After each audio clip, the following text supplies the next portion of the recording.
Hi everyone, comic book reviewer here, this time reviewing on another Spongebob episode review, and this one is on Mermaid Man and Barnacle Boy 6, the motion picture. Now, as you know, Mermaid Man and Barnacle Boy 6, the motion picture, was meant to be the seventh episode in season 4 of Spongebob Squrepants, and of course in America was released on October the 7th, 2005, while in the UK in Dublin it was released on April the 14th, 2006.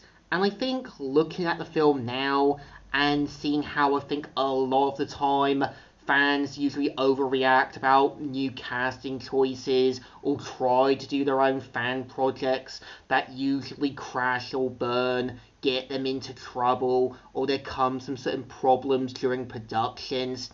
I think the best way I can see what the episode is trying to say is how sometimes fans won't appreciate reboots or remakes and usually try to do their own fan adaptation that usually fails, gets them into trouble, or at the time fail to kind of see what building a story is.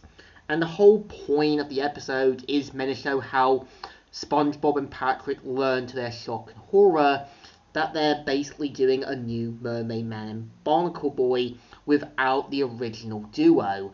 And I think this does reference to how I think a lot of fanboys from the whole Zack Snyder stuff had overreacted about the whole James Gunn redoing the whole DC movie universe. But keep in mind that since, most of the films from the whole Zack Snyder series either crashed or burnt, a lot of them were trial and errors. It definitely references to what was to come years later.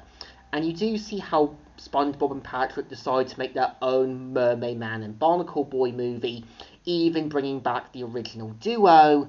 But it also does point out the dangers of trying to do fan projects that don't always work out.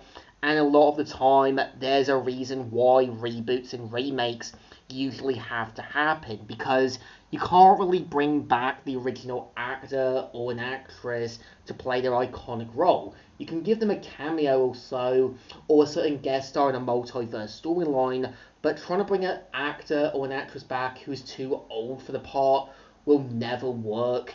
And there's a lot of time why reboots and remakes have to happen to clear the slate. It means to start again. And the problem with some fan projects, a lot of time people can get into controversy, end up getting into trouble, or a lot of time fail to take responsibility for their own sort of screw-ups. I think this happened with the whole Galvatron Revenge thing, even though it took 10 years to complete, that came with a lot of controversies.